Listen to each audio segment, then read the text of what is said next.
If you clicked on this video with the goal of hurling toxicity to other players in the comment section, feel free to find another video. This video's goal is to talk about the Destiny meta in as much of a level-headed and unbiased way as I possibly can. I was perusing through Twitter, just keeping an eye on the Destiny news, trends, and drama, when I came across this tweet from Benji pointing out that for the first time in a long time, a fusion rifle had taken the top spot for kills in that week. Without looking down, I am willing to bet you already know the cadence of replies to that tweet, which in short were, yes, but hand cannons.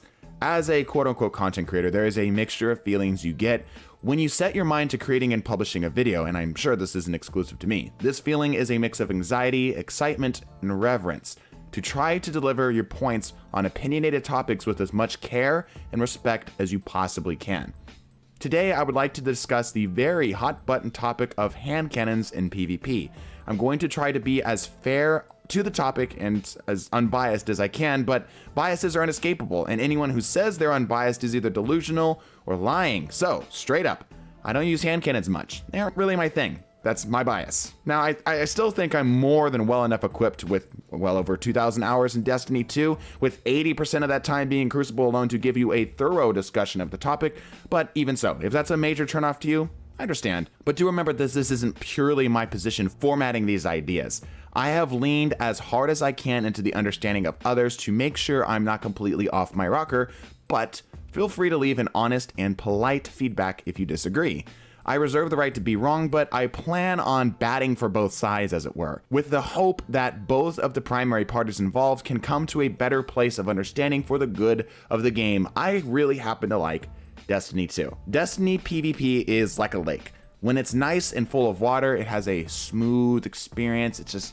It's beautiful. But as soon as most of the players get burnt out and leave, the lake gets a little bit low and the rocky bottom begins to show. Destiny is a great game, but it's far from a perfect game, thus the classic sentiment of, I hate Destiny, it's my favorite game. The topic of weapon balance and oppressive weapons in general always bubble up when the lake is more on the dry side in between launches. Lobby balancing can be spotty, spawns can be screwy, and weapons that are good rise to the top and become annoying. In fact, I called that the Lorentz driver would start to become some of the top most used weapons back when it wasn't, by like 20 places. Anyway, I am confident Bungie is aware of these cycles, and that's why they gave us the 30th year anniversary at the time that they did. At the center of these discussions every time this cycle loops is hand cannons. One party loves their feel, their lethality, and their overall fun factor. The other has seen them be some of the top most used weapons season after season, and is tired of dying to the same basic weapon with a slightly different name and a slightly different perk pool with a slightly different model. The number one target for nerfs proposed by the latter party is to nerf either their range or their aim assist.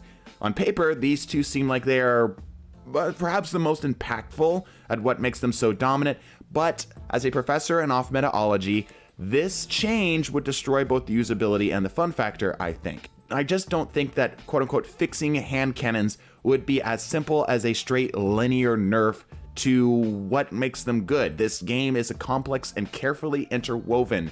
In my opinion, it is not the fix. Hand cannons are a result of the entire game. They are a symptom of a few problems with the entire scope of the game, not just the moment-to-moment dueling issues that you might experience.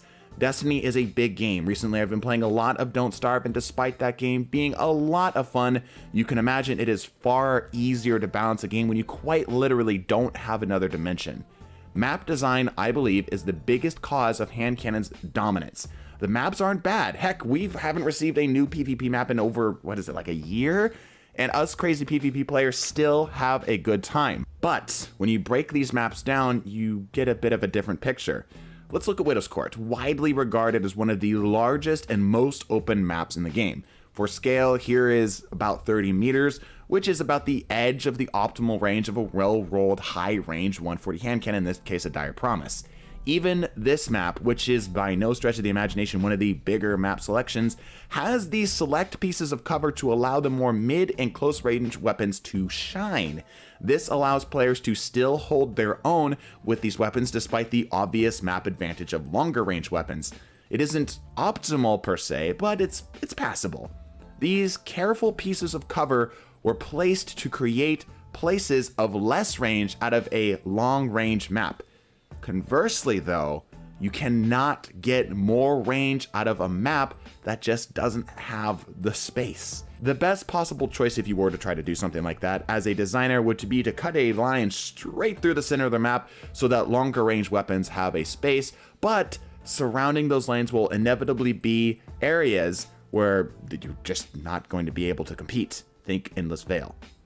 Bungie clearly seems to favor more skirmish-heavy engagements. Features in the map that we take for granted are carefully chosen to cut off certain lines of sight, like this cheeky pillar that nearly perfectly protects the backside of someone up in heavy spawn on Widow's Court. Obviously, it would be a rather big ask from us to Bungie to entirely redesign or reshape maps. So do hand cannons need a nerf so that they stay in their lane or have more competition with other weapons in these given maps? Well, yes, but actually no. Whether we wanted it or not, we've stepped into a game where hand cannons, specifically 140 hand cannons, operate as a sort of benchmark for all weapons to be balanced by. They require high accuracy, they deal burst damage, which allows for smart cover usage, and their TTK sits in that perfect spot of not being too fast to be Call of Duty-like, of just not being able to have any outplay options when catching somebody off guard, and their TTK isn't too slow to not allow the inverse. But that doesn't mean they play nice with every mechanic in the game, and this is where I think Bungie, with careful and quick iterations and patches, could tinker with allowing more weapon archetypes to have time in the sun. Firstly though, I want to stress the importance of these quick patches if Bungie decided to tune these weapons.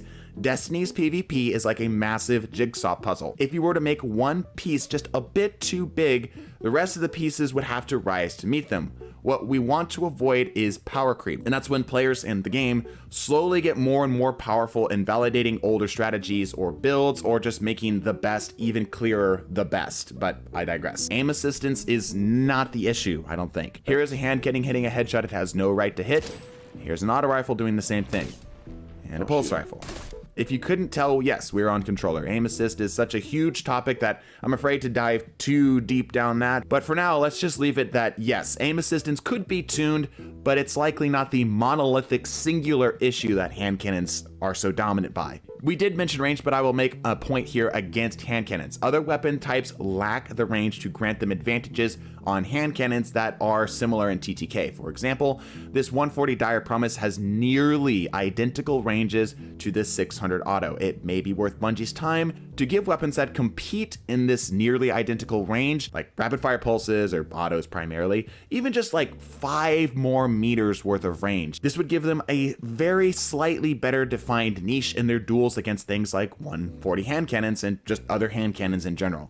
TTK isn't necessarily a solution for a nerf for a reason I mentioned earlier, but as another point, 340 pulses, things like the Messenger, has a far faster TTK of 0.67. It doesn't even require you to hit all heads, and it isn't as dominant even though it's a great weapon. Similarly, the Dead Man's Tale still holds its own in usage even though it sits at a much lower TTK of 1 second. We could keep going down this list talking about stability, handling, zoom, etc., but these all fall into what makes hand cannons feel so good to shoot. And we want players to enjoy the game. Even though my most used hand cannon is an Ariana's Vow, I don't want Jack hand cannon not to have fun with their favorite weapon, just like I hope they don't want me not to have fun with my Mida. I think the absolute best and safest place to start if we were to try to adjust hand cannons is Flinch. Something that only seems to be brought up in the discussion of longer range precision type weapons like snipers and linear fusion.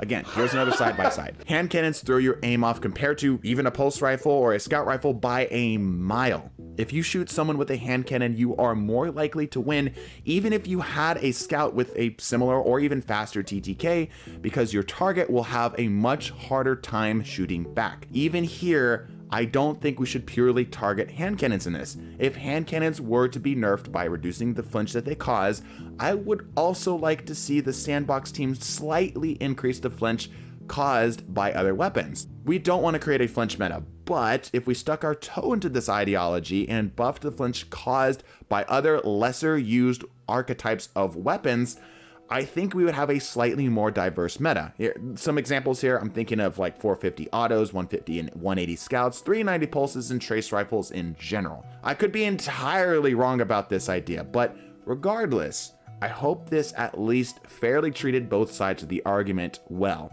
I know I'm sure to attract the, let's say, less than amiable types in the comments, so please help me out by drowning them with respectful and well thought out comments, either agreeing or disagreeing. And if you enjoyed this video, be sure to leave it a like, and if you're new, subscribe. Bless your faces, and deuces. Fucking kidding me. It drifted away from us. I don't know, I think it allows us to get... Oh, your pet's in the way. There you go. Oh my gosh! Holy shit! Oh no! Kiku, no! Oh, we gotta roll back. Oh, he's okay. He's good. Everybody, he's fine. He's good.